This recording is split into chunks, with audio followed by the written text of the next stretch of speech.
Takutnya kitanya dijebak sama orang itu, walaupun keluarga kan kita nggak ada yang tahu kan Kak.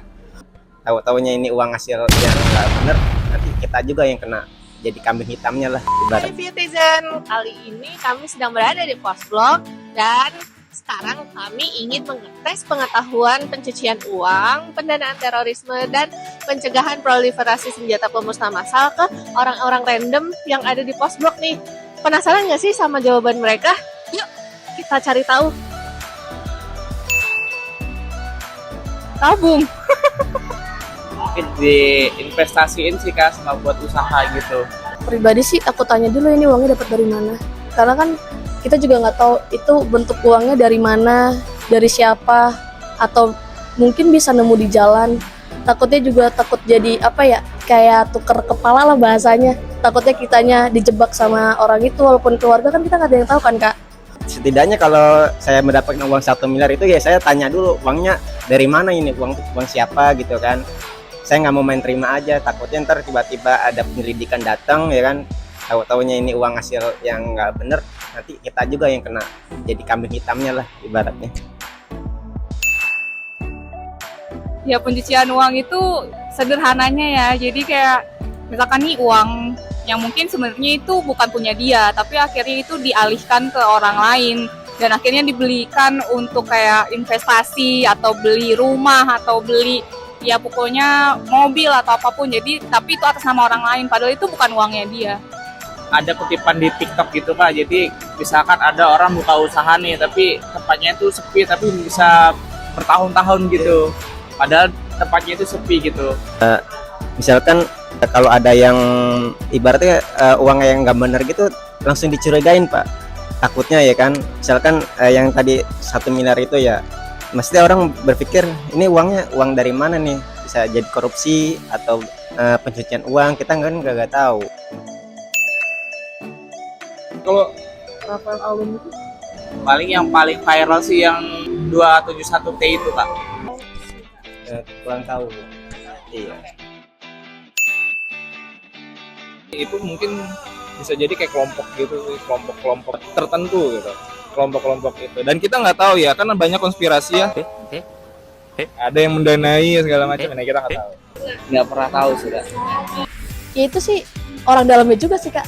Menurut saya untuk teroris kayaknya sih nggak kerja sendiri untuk mendapatkan dana itu ya. Mungkin ada beberapa orang dalamnya juga yang membiayai untuk beli ini beli itu, pasti ada. Mereka nggak bekerja sendiri, yaitu banyak komplotannya mungkin.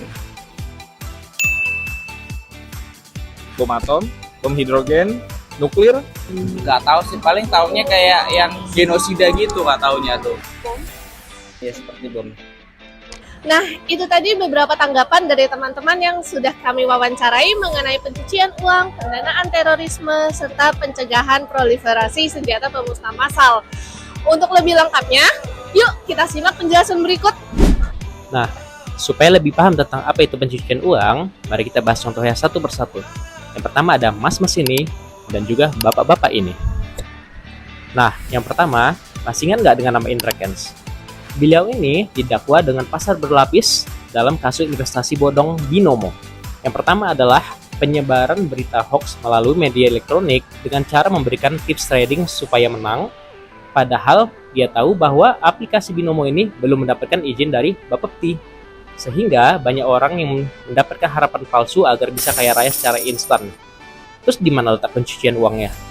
Jadi Indra Kents ini dapat untung besar dari para orang yang mempertaruhkan uangnya di Binomo, sehingga kemudian dia mencairkan uangnya dan menggunakannya untuk kepentingan pribadi. Nah, yang kedua, Rafael Alun. Kalau nama yang satu ini nggak mungkin ada yang nggak tahu kan? Soalnya kasusnya viral banget dan sukses bikin seluruh Indonesia jadi gemes. Jadi, bapak mantan pejabat Dirjen Pajak satu ini terbukti menerima gratifikasi dan kemudian menggunakan hasilnya untuk kepentingan pribadi. Beliau pun akhirnya divonis dengan tuntutan 14 tahun penjara. Pernahkah kamu mendengar istilah pencucian uang?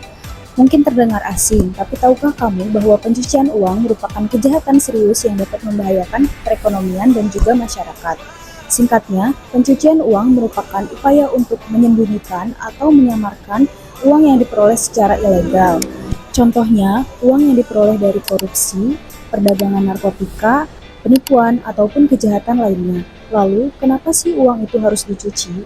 Tujuannya agar uang yang diperoleh secara ilegal tersebut dapat terlihat sah sehingga para pelaku kejahatan dapat menikmati uang hasil kejahatannya tersebut secara bebas tanpa takut diketahui oleh aparat penegak hukum. Lebih dari itu, uang hasil kejahatan tersebut dapat digunakan kembali untuk mendanai aktivitas kejahatan. Lalu, metode apa saja sih yang bisa dilakukan untuk mencuci uang?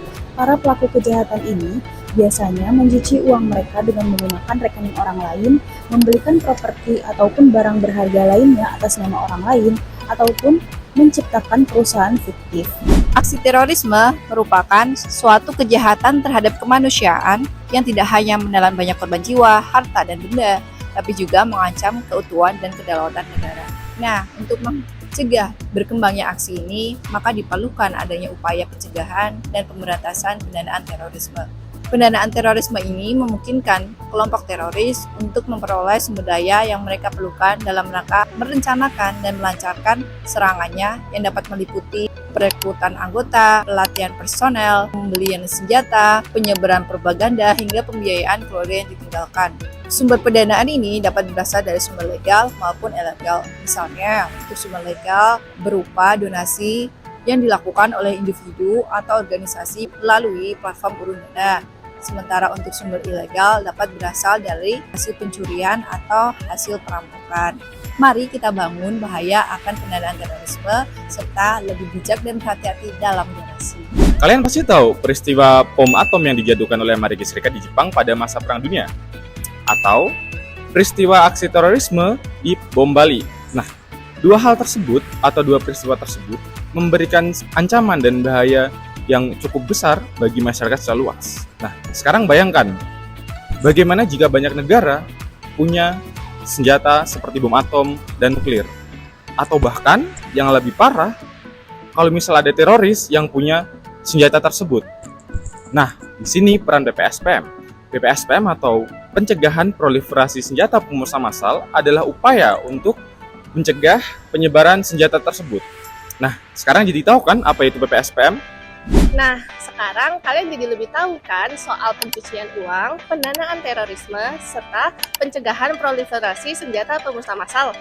Nah, karena itu, yuk share video ini supaya semakin banyak orang yang tahu terkait isu pencucian uang, pendanaan terorisme, serta pencegahan proliferasi senjata pemusnah massal. Yuk, mari kita menjadi bagian dalam upaya mencegah dan memberantas, karena kalau bersih, Kenapa harus bersih?